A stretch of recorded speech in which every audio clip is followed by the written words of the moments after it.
Well, right now I just released the latest Aversion Theory album, Welcome to Your Life.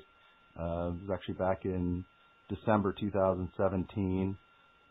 Promoting that right now, but no new music right now. I'm not working on any new music right now. I'm contemplating taking Aversion Theory live, which is what I wanted to do for a while, actually since the release of the first album, but for one reason or other, I have not been able to. It's kind of tough when you're the only member of the band.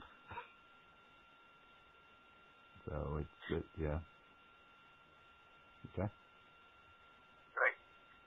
Could you tell us about that deal with Halo Asco? What is it? Asco It's Halo Entertainment? Yeah, Halo Askew Entertainment. Okay. How did you get the deal, and exactly what's involved with the deal? Okay, I released the first album back in 2014 just on my own, and then I released the second one in 2015, and in 2016 I was about to release I Am Broken, and I got a message from Chris Pierce, who is the president of Halo Askew Entertainment. He was inquiring, if at that point I hadn't been on iTunes or Amazon. I was just basically doing it through putting it on Reverb Nation, SoundCloud, and I had it through Bandcamp for sale. He, inquired, did I have, would I have my music on iTunes or any of the distribution outlets? And I told him no. So he said I'd love to sign you to the label. Basically, what he did, he got me on all the major music outlets, digital music outlets, and he just promotes me. And he's working on possibly doing a showcase show up in New York City with all of the bands on his roster. So he was talking to me about that, but as of yet, that hasn't come to fruition. So hopefully that'll happen. And he just does a real good job of promoting Aversion Theory, and we work together. I promote Halo Askew, and he promotes Aversion Theory. Win-win situation for everybody. Sure is, yes. Okay. Could you elaborate on your new disc, Welcome to Your Life? Is there a concept behind the new album, or is it strictly just like songs that you created? Yeah, it's there's really with the second album I did, Life as We Know It was actually dedicated to my wife, who is a professional belly dancer, Mickey Gibson. I did the first album, and then I was listening. She's always rehearsing. I'm listening to the music, and I was like, well, I'd like to put some of that Middle Eastern, world music into an album. So it was a little bit of a departure from the first album and the other albums since then. It had the belly dance aspect, as I call it. So that one was probably the most, album that had a concept. The first album was basically just songs I had put together.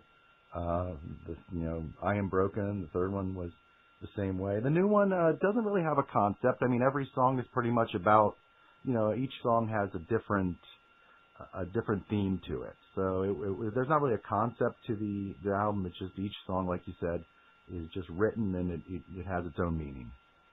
Which I don't, when people ask me, what is your song about? What is this song about? I have an idea, but I like to let people, interpret the songs themselves. What do they might have a totally different, get a totally different idea of what the song's about than what I actually, when I wrote it, was about. And I like that. I like people to come up with their own ideas for what they think each song is about. Sounds good, Jamie. Thanks. Mm-hmm. At the same time of you releasing your last album, Welcome to Your Life, you also released a remix CD, Come Alive. Did you tell us about that? Like what songs are on the actual disc? Yeah, definitely. Yeah, that was Chris Pierce, the president of Halo Askew Entertainment. When I was about to release the the third album, I Am Broken. I had a date picked out, and that's when he signed me to the label.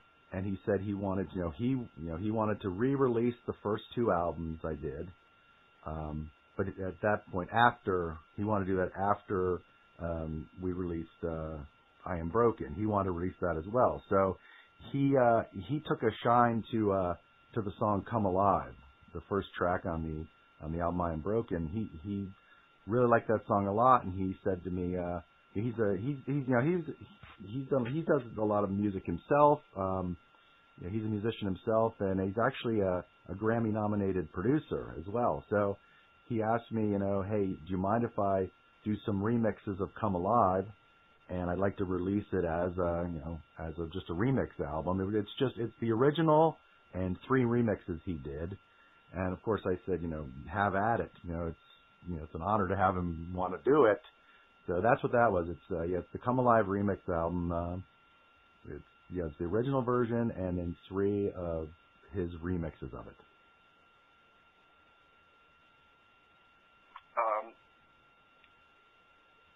What are your favorite songs to perform live, and which ones would you like to add? Well, I haven't performed live. Yeah, as of yet, I haven't performed live.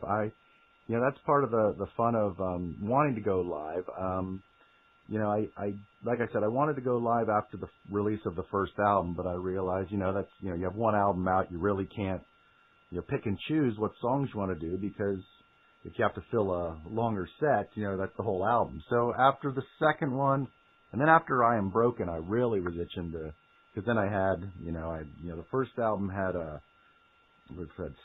7 songs, the second album had 5, the third one had 6. So by the third one, I had a good amount of songs that I could choose from, and now that I've released Welcome to Your Life, which has 10 songs, actually 11 songs, there's a bonus track on it. I have the opportunity to pick and choose what songs, but as of yet, I haven't gone through which songs I would perform live yet. Oh, okay. But that would be a fun thing to. That's the beauty of having, 4 albums out. If you have to fill a long set, you have the songs then. Exactly. Speaking of the 4 CDs that you do have, which songs and CDs are your favorites? I really like this new. I really like the new album a lot. I especially the title track, Welcome to Your Life. I really love the energy it has. I mean, I like all, I shouldn't say I don't like any, certain songs, but, some songs, I think every artist is the same way. I think every artist, has their favorites. When I was in Death Machine, there was a couple of songs we did live that I just was like, not that I didn't like the songs, but they didn't, do it for me performing them live. I was, there were a couple of songs I thought, the crowd really liked them, but there were a couple that I didn't like. I guess there's certain songs like for every artist on every CD that you really like, but Welcome to Your Life I really like. I like Come Alive from I Am Broken. I like The Chosen One from Simple Relativity for a Complex World, which is the debut album, because that's actually the first song I ever did for Aversion Theory. Do you strictly collaborate on all the material yourself, or do you bring in outside writers? And who would be an ideal outside writer that you would want to bring in? Right now, everything I do is it's just me. Everything is the music, the lyrics, the production. Everything I do is all me. There's a lot of people I'd love to work with. There's an artist, Stephen Archer. He's from Ego Likeness. Brilliant musician, just brilliant. He does his Ego Likeness is him and his wife Donna. And he also has a side project called Stone Burner, which is it's a phenomenal project. I'd love to work with him because he is just, he's a musical genius. He's wonderful.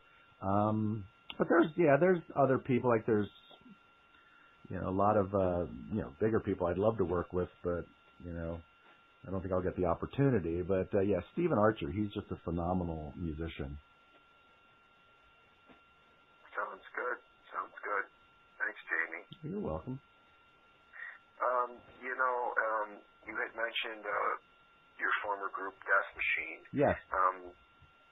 And in 2014 is when you formed Aversion Theory. Was it difficult to start over again? You know what it was? It was very. I'd been in Death Machine for since 2007. I was actually one of the founding members, and it was a tough decision. But at a certain point, 7 years, I was not something where I was bitter about anything. I mean, I did, I was doing the drums, live drumming, and I just felt, it had run its course for me. It was, it was time for me to move on. But I did not plan on Aversion Theory. It was not like I thought, okay, I'm going to leave Death Machine and then I'm going to start Aversion Theory right away. It was, I took a little while off, and I basically had just decided I was going to, I have my drum kit. I was going to just, play my drums. If someone wanted to come over and jam with me, they could come over and jam. I had no intention of really starting a project. But after a little while, I thought, I still have some ideas in my head, some musical ideas. And it's a funny story. I was out, how it all came about was I was out with walking my dogs, taking my dogs for a walk, and I started humming a tune, and I thought, boy, I would love to work on this, to turn this into a song. And one thing led to another. I came home, I opened up the computers, opened up Logic Pro, and started putting loops in, and I thought, boy, this is taking shape. And then I started with some lyrics going to it, and next thing I know, The Chosen One was the first song, and I thought, boy, this is fun. I'll try another one. I'll do another song. And then I started working on the next one and the next one, and then I thought, you know what, I'm going to do an album. And so then I had to come up with a name for the project, and 4 albums later, here we are. Is there a meaning behind the name of the project? There is a little bit of a meaning. Whenever you come up with a name for a project or a band, it's always it's always tough because so many names are taken out there. You come up with a name and you got to look it up and say, oh boy, someone already has that name. I don't want to do that. I had just wanted to call it Aversion because that's named after the first album I ever recorded with Suture 7 back in 1998. That was our first, I think it was 99 it got released, but the first album we did with Suture 7 was called Aversion, and I just liked that name, but unfortunately there was already a band named Aversion, so I thought, okay, let's come up with Aversion, this, Aversion something, and I went through all these different second names, and I just stuck with, Aversion Theory. I thought, boy, that just had a nice ring to it, so that's how the name came about.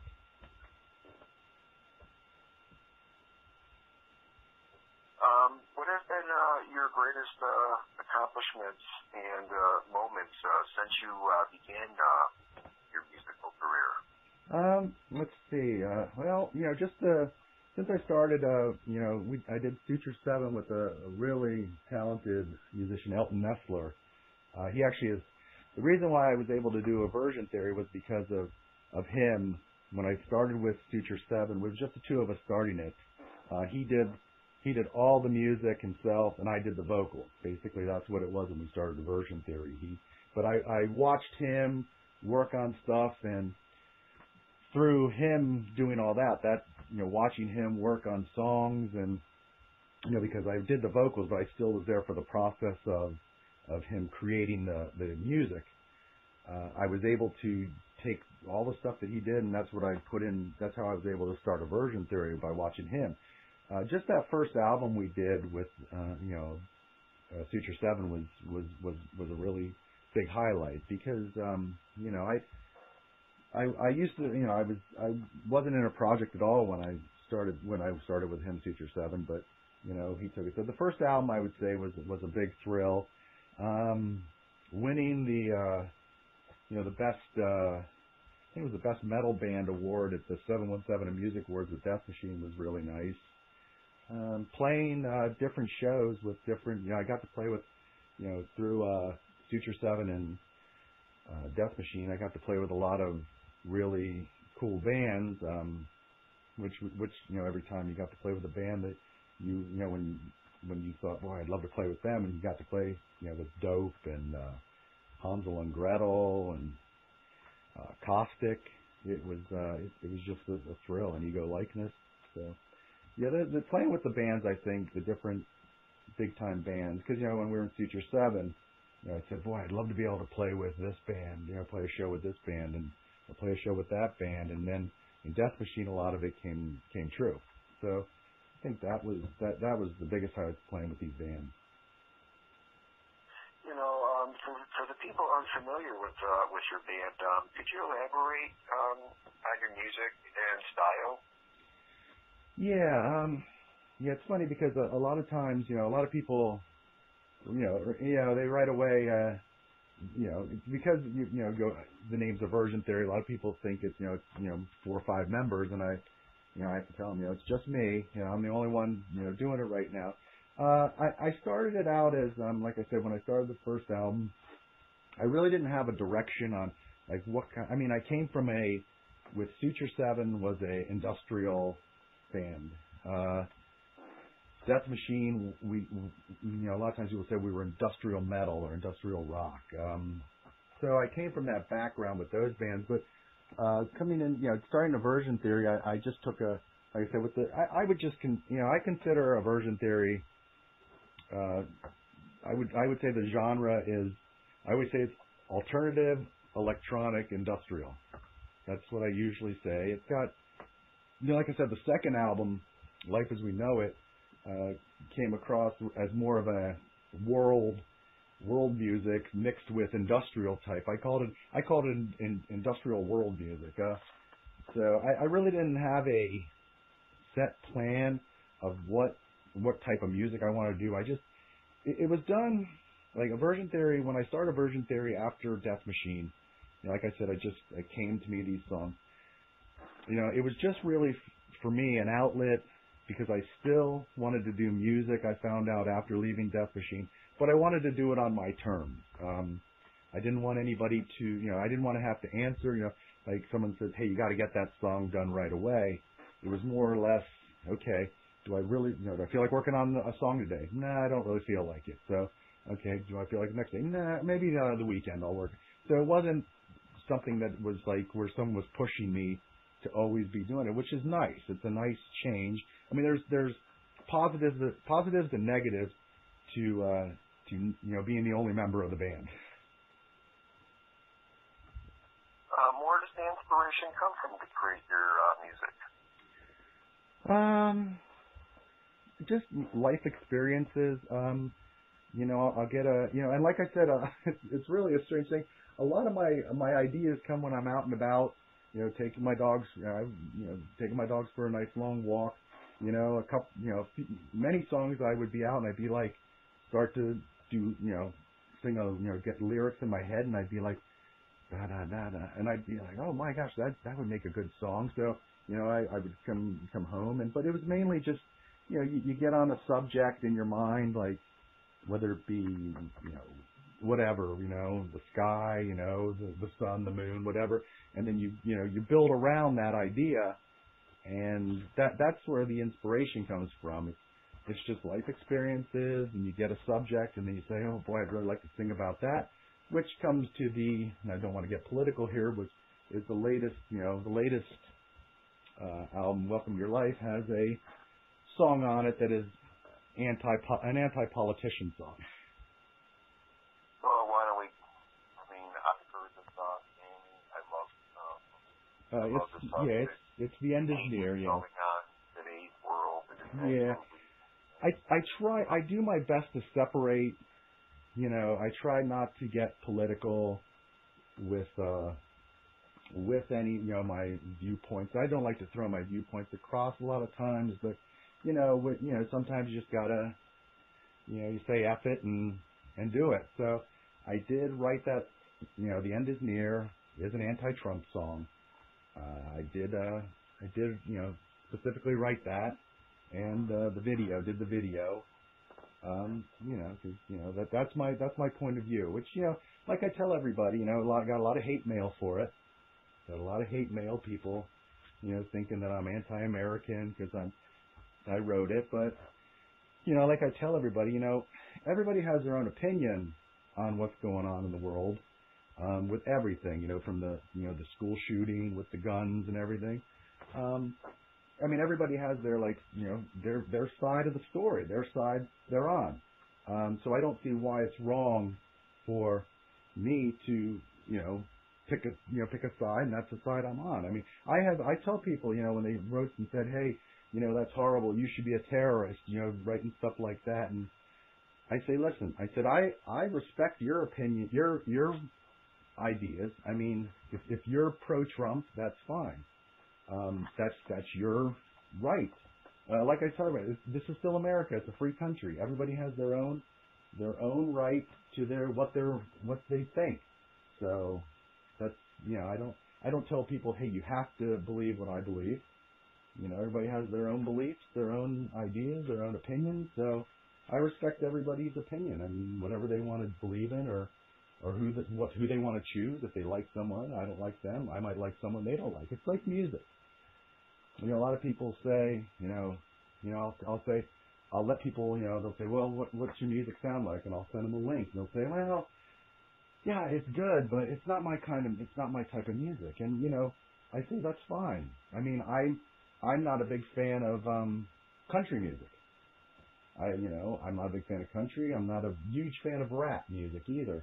But I don't, I can appreciate that, the work they do to get their, the music out there, and I don't badmouth it at all, but, it's not something I would listen to. So I tell people, that's fine. If it's not your cup of tea, it's not your cup of tea. So it's the same with the world today. Everybody has their own. Oh, yes. Their own opinion. Yes. I look at it like this. Music is just a mirror of what's going on around us, and it's someone's personal interpretation. As far as being, quote, a protest songs have been going on long for many decades, especially with the highlight and the unfortunate war with Vietnam. But you know what? We're going to go on to the next subject, and what I have to ask you is, at what age did you want to pursue music as your career, and who have been your influences? Okay. In high school, I've always been interested in music ever since I was younger. The fact is, I always wanted, I wanted to be a guitar player. That was my passion when I was younger. But I came to the realization, I took lessons. I can read the music. I can play the notes, but you can just tell if you're good at something or you're not good at something. And like I said, I could do that stuff, but it just didn't come natural to me. So I decided, okay, I'm not, guitar's just not for me. Then I went on to the drums, and I realized that, the drums is what I could do. And, I really took to the drums. I, practiced, 3-4 hours a night out in the garage, driving the neighbors crazy. But, that's what that's at a young age. I realized I loved music. I just loved it. In high school, I was, in a band called Endangered Species, which wasn't a very good band. Not everybody, could play well, but we had fun, going over to the one guy's house and, playing music, and, the one guy wrote songs and we, played them, but never really, I knew it wasn't going to amount to anything. So, but, at a young age, I just realized that I really, loved music. Younger, my influences, classic rock, Zeppelin, Pink Floyd. My favorite band my favorite all-time band is Cheap Trick. I've seen them perform many times. I think they're my favorite band of all time. Yes, they are. It's just classic rock. The Doors.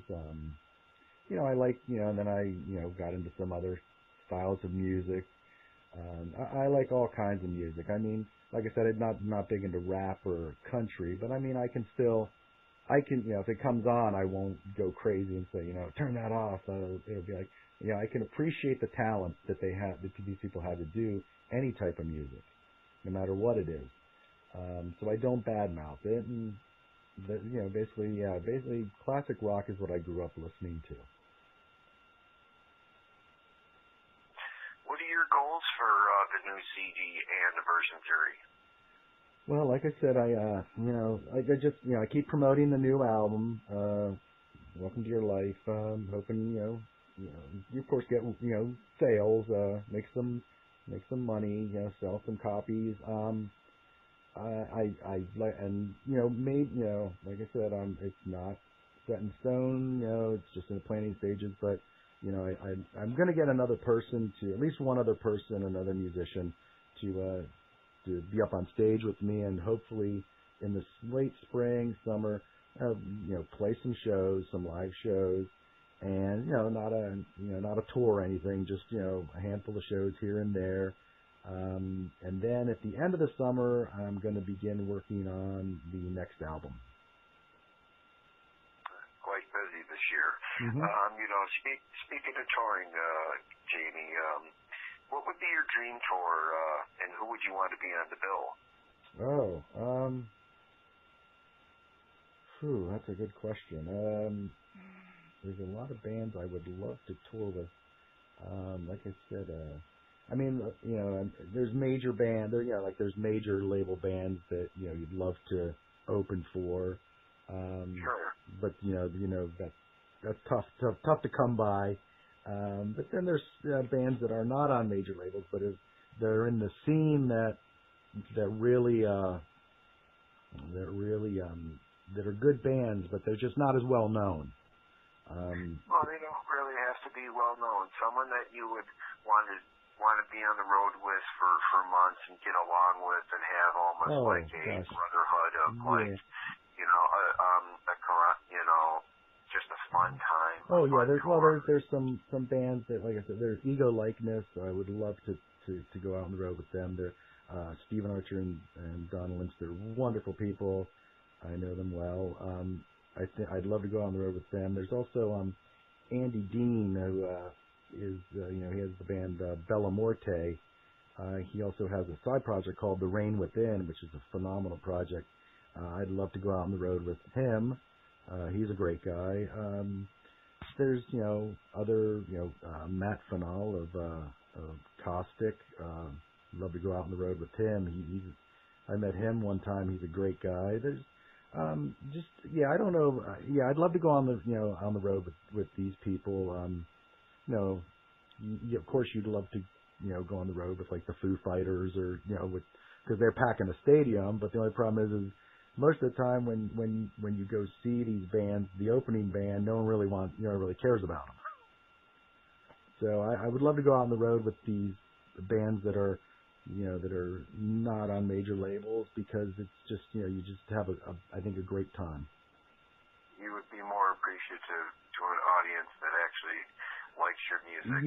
Yeah. A lot of I've been to concerts too where I see this band I really want to see, and then the opening band comes on and they start playing, and you're thinking, oh yeah, the music, great, the music, they're and then after a couple, 2 or 3 songs, you're like, okay, let's get the band I want to see out there now. But I think a lot of people are like that, but I never, you never disrespect the band up on stage. That's they're up there, busting their ass to perform. You never disrespect the band when they're playing live. I don't want anyone to do that. Wouldn't like anyone to do that for us. But I'd like to go on the road with these, not I guess like lesser known bands but they're good people, and they're great musicians. What is the best social links to keep up to date with your new music and your upcoming tour? I guess like everybody else, Facebook. I don't have a website for Aversion Theory. I talked it over with my wife, and she said, a lot of people aren't doing websites for things, a lot of things anymore. A lot of bands. it's basically Facebook seems to be the website for everybody, I guess, because that seems to be how you get the word across to everybody these days, which is, so I think Facebook, we're on Twitter too. I'm on Twitter too, but I don't know how many people. I don't know how good of a thing that is for bands. I post everything when I do release something. It goes on Twitter, Facebook, Instagram, Reverb Nation, SoundCloud, then of course Bandcamp has the things for sale. But those are there's some, other, I try to get on as many sites as I can that are music sites to let people know what's going on. But I think, Facebook and Twitter are the two ones that really, whenever I release something, like when I release a new album, right away, put it on Facebook for, everybody to see. I don't know how many people actually see it, but, I put it out there. But there's about all the normal sites and as many music sites as I can get it on. And all music and all bands is going to make sure that everybody you do a great job with yours. Up to date with all your updates. Yes. I just have a question. What do you think about these musicians that write these I guess call these tell-all books / biographies and kind of bash and talk negative about their former past members, and then they wonder why they've been fired and let go. Yeah, To give an example, I would say the biggest one would have to be, unfortunately, the falling out of Bobby Blotzer from Rat. Yes. Yeah, I don't, like I said, with Suture 7, Elton and I started Suture 7. We brought other members in throughout the 7 years, but we were the two main members. We just got, I never really had any experiences where I'm, I was so hated someone else in the band, because we got to a point where we decided we just didn't want to do it anymore, and we parted ways. And I still talk to Elton on, through Facebook, and then, with Death Machine, there was no real, and I wasn't, I wouldn't bash anybody for it. There's still, most of the members of Death Machine are gone. It's Nathan Machine. He's keeping it going, which I'm glad he is, because I would have hated to see it just, fizzle out. But he's basically the only one left from when we formed it. But I don't know if they're just doing it to sell books, but I don't think it's, a lot of people like to read dirt on things. Want to know what's going on, like, what they did, what this person did. So, but I don't, I would never write a book, if I had been in a band. I don't think I'd ever capitalize on how much I hated this person, or I didn't like that person, or what this person did. That's, I'm just not that type of person. I just, I was in the band, I was in this band and moved on, and now I couldn't write a book about Aversion Theory because I'd have to bash myself. Well, I gotta say, James, I respect you for always keeping your personal affairs to yourself, and I also want to say thank you very much for taking the time out to do this interview. I just think you do, you do a great job on your keeping everything up to date, and it's a wonderful service you do for music. Do you have anything else you'd like to add that I did not cover? No, this is a great interview. I appreciate you interviewing me, taking the time to let me tell some stories. So, you do a great job. All Music, All Bands is a great service to people where they want to know what's going on, and you keep it up to date. And just thank you very much for interviewing me. Well, thank you very much, Jamie. Thank you. I appreciate all the nice words, and I appreciate you taking time out of your busy schedule. No I know you're quite busy creating new music, no problem. planning out your spring tour. tour and everything else. And thank you very much, and have a good day. Thank you too, Rob, and keep up the great work.